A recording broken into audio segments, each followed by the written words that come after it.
बिदाल येथील राहुल जगदाळे यांना झालेल्या मारहाण प्रकरणी दहिवडी पोलीस ठाण्यात गुन्हा दाखल झाला आहे, अशी माहिती सहाय्यक पोलीस निरीक्षक अक्षय सोनवणे यांनी दिली।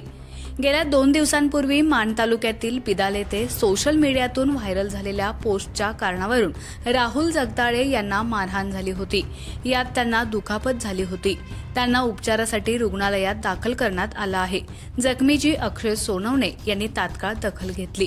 याबाबतची तक्रार दहिवडी पोलीस ठाण्यात दाखल करण्यात आली असून अक्षय सोनवणे यांनी गुन्ह्याचा तपास स्वतःकडे घेतला आहे।